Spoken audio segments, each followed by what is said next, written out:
So I'm here in Pinole, California, waiting in line at In-N-Out Burger, and I thought I'd pass over a few thoughts from some local reading that's been interesting to me. And the reading is from a book that I just got by Dr. David Stuart. It's called The Four Heavens. I've talked a little bit about it on the podcast, and this is the latest and greatest Western interpretation of numerous hieroglyphs that have been discovered on what they call Stelae, standing blocks of carved stone that are noted in the ancient Mayan past. And when I say ancient, it goes as far back as probably 800 BC, which is what they call the pre-classic period, to the classic period, which ends at like 500 AD. But what's interesting to note on these in this book is that Stuart is identifying not only kings throughout Mexico and most notably Guatemala, but he identifies very, very old kings that apparently are considered mythology because they're so old.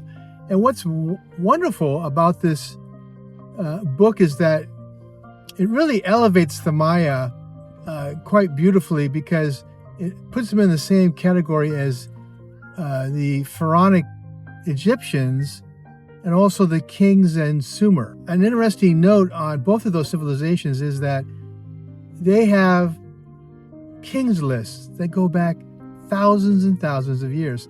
The kings lists that we see in Sumer goes back over 100,000 years. The king's list in Egypt goes back probably 50 to 80,000 years. And we don't see dates quite that old in Maya land, in Guatemala, where Stuart's focusing a great deal of his concentration.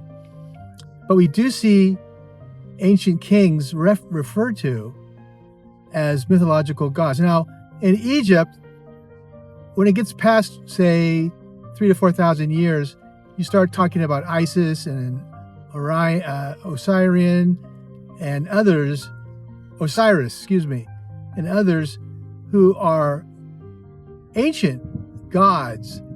But it could be that because it's so old, the time period is so ancient, that we automatically pass those individuals into mythology because we can't conceive of a king living and ruling at that time period, because according to our historians, our history doesn't start until right after the hunters and gatherers.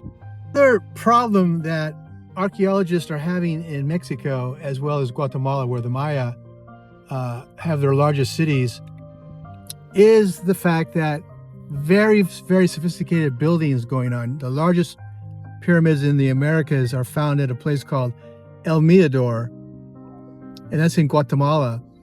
And there's also platforms and temples that are extremely well designed that date before 1000 or 1500 BC. And this is becoming a problem in terms of understanding the dates for these and the sophistication for these Maya. And I think it's a challenge for archaeologists. I really suggest that you get a copy of David Stuart's book, The Four Heavens.